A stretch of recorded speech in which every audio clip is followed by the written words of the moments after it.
Salam sejahtera dalam kasih Kristus. Selamat pagi Bapak Ibu serta saudara-saudari yang terkasih di dalam Tuhan. Hari ini Kamis 15 Mei 2025, saya Pendeta Daniel Sakarias mengundang kita semua untuk sejenak melambat di tengah kesibukan dan membuka hati bagi sapaan Tuhan melalui renungan harian 4M yang dipersiapkan oleh Sinode GKO. Mari kita mulai dengan berserah dalam doa, memohon agar Tuhan sendiri yang menuntun setiap langkah di dalam renungan kita hari ini. Bapa yang penuh kasih, pagi ini kami datang kepadamu dengan hati yang bersyukur. Terima kasih untuk anugerah-Mu melalui tidur yang memberi kekuatan, melalui nafas yang masih mengalir, dan atas harapan baru yang Kau berikan melalui janji firman-Mu.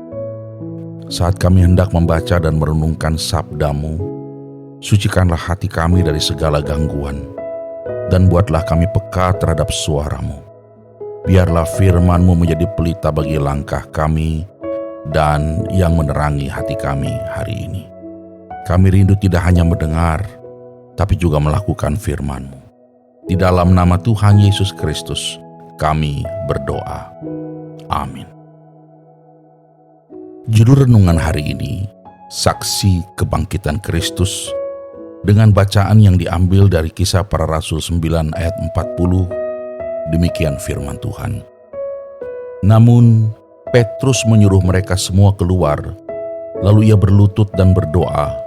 Kemudian ia berpaling ke jenazah itu dan berkata, "Tabita, bangkitlah."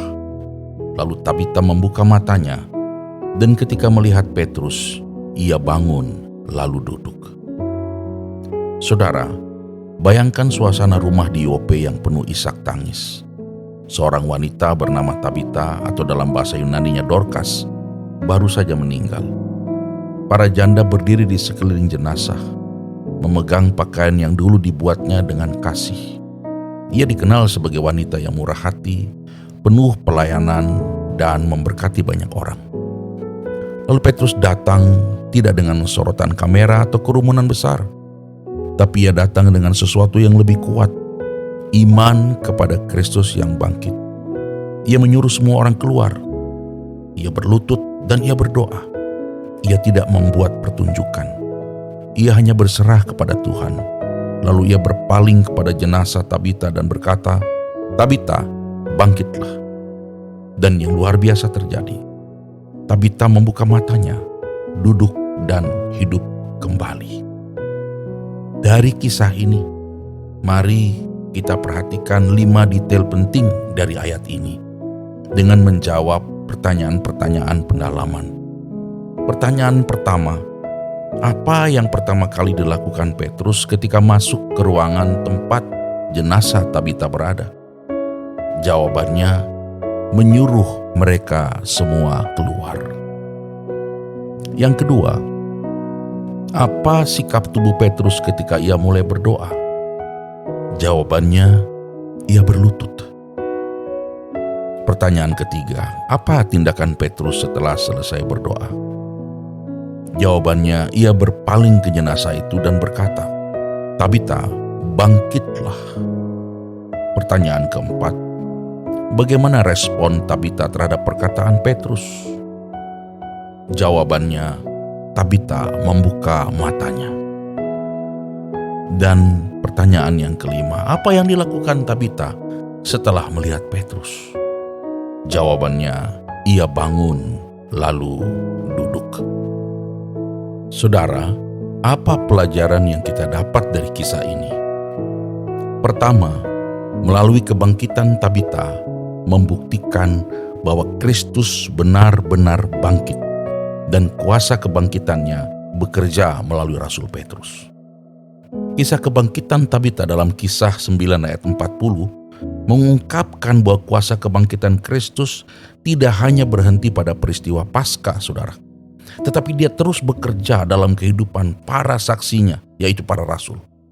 Dalam kisah ini, Petrus sebagai seorang saksi hidup dari kebangkitan Kristus menunjukkan bagaimana kuasa Yesus yang bangkit bekerja melalui dirinya. Petrus tidak menyatakan kebangkitan Tabita hanya melalui kata-kata atau teori. Ia bertindak berdasarkan iman kepada Kristus. Ia berlutut dan berdoa serta dengan penuh keyakinan memanggil Tabita untuk bangkit.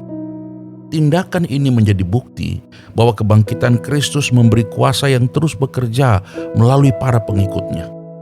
Saksi kebangkitan Kristus adalah orang-orang yang tidak hanya menceritakan cerita peristiwa kebangkitan, tetapi juga mengalaminya dan kemudian menjadi saluran kuasa kebangkitan itu dalam kehidupan sehari-hari selanjutnya. Petrus adalah contoh nyata dari seorang yang dipakai oleh Tuhan untuk menjadi saluran kuasa kebangkitan, bukan karena kekuatannya sendiri, tetapi karena ia adalah alat yang taat dan percaya kepada Kristus. Itu pelajaran yang pertama. Pelajaran yang kedua, saudara, kebangkitan Tabita menjadi kesaksian yang membawa banyak orang menjadi percaya.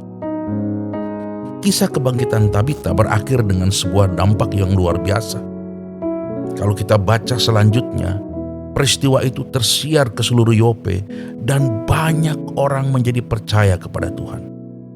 Kebangkitan Tabita bukan hanya peristiwa pribadi yang mengubah hidupnya, tetapi juga menjadi kesaksian yang mengubah hidup banyak orang di Yope. Kejadian ini menjadi kesaksian yang menyebarkan iman, memperkenalkan kuasa kebangkitan Kristus kepada banyak orang yang sebelumnya belum pernah percaya, belum mau percaya, bahkan yang belum mengenal Kristus. Bagi banyak orang di Yope, kebangkitan Tabita adalah bukti nyata kuasa Tuhan yang hidup dan menjadi saluran bagi banyak orang yang datang dengan iman di dalam Kristus.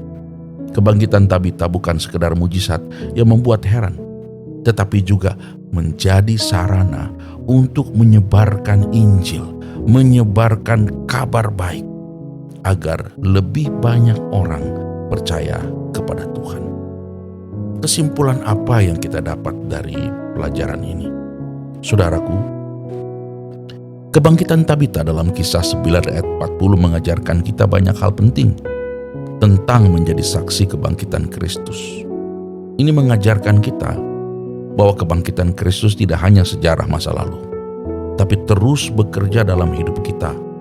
Sebagai saksinya, kita dipanggil untuk menghidupi kasih Kristus yang mengubah dunia itu dan menjadi saluran kuasa kebangkitan itu dalam hidup kita sehari-hari. Seperti Petrus dan Tabita, kita dipanggil untuk hidup dan melayani dengan kasih, dan melalui hidup kita membawa orang lain dengan iman kepada Kristus. Pertanyaannya, apakah hidup kita sekarang sudah menjadi saksi bagi kebangkitan Kristus? Apakah kita menunjukkan kasih dan kuasa kebangkitan Kristus di dalam pelayanan kita selama ini kepada orang lain? Semoga melalui renungan ini, kita semakin terdorong untuk hidup sebagai saksi kebangkitan Kristus di dunia ini. Mari kita menutup di dalam doa. Tuhan yang penuh kasih, terima kasih kami ucapkan atas pembelajaran firman-Mu yang telah kami dengar hari ini. Terima kasih atas kesempatan untuk mendalami kebenaran-Mu yang memberi hidup dan pengharapan. Kami bersyukur atas kebangkitan Kristus yang terus bekerja dalam hidup kami dan yang terus mengubah kami menjadi saksi-saksi hidup bagi dunia ini. Kami mohon ya Tuhan, agar Engkau menyertai kami sepanjang hari ini. Berikanlah kami kekuatan dan hikmat untuk menghidupi firman-Mu di dalam setiap langkah dan keputusan kami. Biarlah hidup kami menjadi terang bagi sesama, dan melalui kami banyak orang datang mengenal kebangkitan Kristus yang memberi kehidupan dan pengharapan.